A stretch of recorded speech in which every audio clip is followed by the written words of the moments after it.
জয় বাংলা। আমরা এই মুহূর্তে কলকাতা কর্পোরেশনের হেড অফিসে আছি। আমরা ডেপুটেশন দিতে এসেছিলাম কর্পোরেশনের যিনি কমিশনার। আমরা কথা হয়েছে এই মুহূর্তে অ্যাডিশনাল কমিশনারের সাথে কথা হয়েছে। যে বিষয়ে ডেপুটেশন দিতে এসেছি, গত 24শে জুন মাননীয় মুখ্যমন্ত্রী যে অর্ডারটি দিয়েছেন যে বাংলা সমস্ত ফুটপাত সরকারি জমি যা দখল হয়েছে সেগুলোকে দখলমুক্ত করার, এবং স্পেসিফিক করে উনি বলে দিয়েছেন যে বাংলার ফুটপাতগুলো যেসব বহিরাগতরা দখল করেছেন সেই বহিরাগতদের ফুটপাত থেকে দখলমুক্ত করার এই অর্ডারটি দিয়েছেন। কর্পোরেশন কাজ করছে এবং কিছু কিছু জায়গায় আমরা এখনো অবধি দেখতে পাচ্ছি যে আবার ফুটপাতে এসে বসে পড়েছে। আমরা সেই বিষয়ে দীর্ঘক্ষণ আলোচনা করলাম মাননীয় অ্যাডিশনাল কমিশনার মহাশয়ের সাথে, এবং তার সাথে আমাদের এই যে ডেপুটেশনটা দেওয়া হয়েছে, ডেপুটেশনের কয়েকটি ছোট পয়েন্ট আমি বলে দিই। আপনার পুরসভার এলাকায় বাইরের রাজ্যের কাউকে ফুটপাতে বসতে দেবেন না, যেগুলো আমরা বলে এসেছি। বহিরাগতরা অবৈধভাবে সরকারি জমি দখল করে রাখলে দ্রুত তাদের উচ্ছেদ করুন। যারা বর্তমানে ফুটপাত ব্যবসা করছে তাদের মধ্যে সার্ভে করুন, যারা বাংলার স্থায়ী বাসিন্দা নয়, মানে যারা গত 10 বছর বাংলায় বাস করেনি নিরবিচ্ছিন্নভাবে, তাদেরকে উচ্ছেদ করুন। কোনো কাউন্সিলররা বা পুরসভার কোনো কর্মী যেন কোনোভাবেই কোনো ভিন্ন রাজ্যের বহিরাগতদের যারা অন্তত 10 বছর নেই, বাংলার ডোমিসাইল নয়, সেই সব কাস্ট সার্টিফিকেট, ডোমিসাইল সার্টিফিকেট, তাদের সেগুলো তদন্ত করে দেখে চেক করে তাদেরকে স্থান দেওয়া হোক অথবা তাদেরকে বসতে না দেওয়া হোক। এবং এক্ষেত্রে দেখতে হবে যে একজনও বাংলার ভূমিপুত্র যাতে উচ্ছেদ না হয়।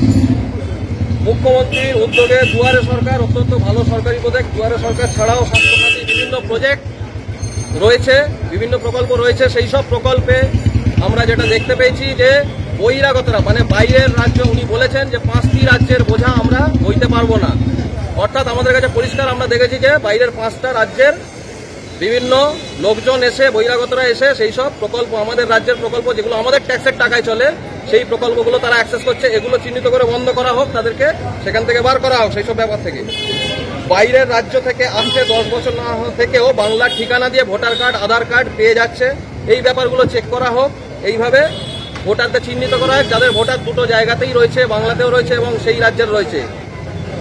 পৌরসভা স্থায়ী চাকরি, অস্থায়ী চাকরিতে 100% ভূমিপুত্র নিয়োগ করুন, এটা আমরা বলে এসেছি এবং আমরা লিখিত ডেপুটেশন দিয়েছি। এই ডোমিসাইলের, জাল ডোমিসাইল বা যারা 10 বছর নয় এমন কোনো বহিরাগত এসে এখানে 100 দিনের কাজ নিয়ে নিচ্ছে, সেটা যেন না হয় সেটা দেখবেন। পৌরসভার টেন্ডারে যাতে বাংলার ভূমিপুত্ররা পায় সেটা ব্যবস্থা করুন।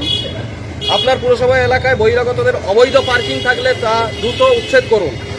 আপনার পৌর এলাকায় কোনো ভূমিপুত্রের বাড়ি, জমি, ফ্ল্যাট বা দোকান কোনো বাইরের রাজ্যের মানুষ জবরদখল করলে তা দখলমুক্ত করতে পৌরসভা ভূমিপুত্রদের পাশে দাঁড়ান। এই পয়েন্টগুলো আমরা ডেপুটেশন আকারে, এই ডেপুটেশনটা একটু দেখিয়ে দিতে বলবো যে ডেপুটেশনটা আমরা দিয়ে এসেছি। এবং এর বাইরে আরেকটি কথা যেটা আমরা অনুরোধ জানিয়েছি যে এই সার্ভেটা চলাকালীন বা সাময়িকভাবে চললো, উচ্ছেদ হলো, তাদেরকে কোথায় রিপ্লেস দিল, সব ঠিক আছে, কিন্তু এই প্রসেসটা একটা কন্টিনিউ প্রসেস হওয়া উচিত।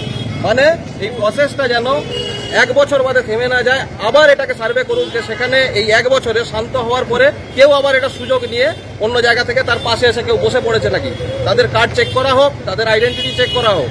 এই প্রসেসটা 5 বছর অন্তর যেন বা দীর্ঘদিন পেরিয়ে গেছে তারপরে না হয়, তখন কিন্তু আবার এই সমস্যায় পড়তে হবে বাংলার মানুষদের। এবং সঙ্গে অবশ্যই পুলিশ প্রশাসন, কর্মচারী, স্থানীয় কর্পোরেশন, পৌরসভা, এদের সকলকে সমস্যায় পড়তে হবে। এই জিনিস কন্টিনিউ প্রসেস হতে থাকুক, এই অনুরোধ আমরা মাননীয় অ্যাডিশনাল কমিশনার মহাশয়কে জানিয়ে এসেছি। জয় বাংলা।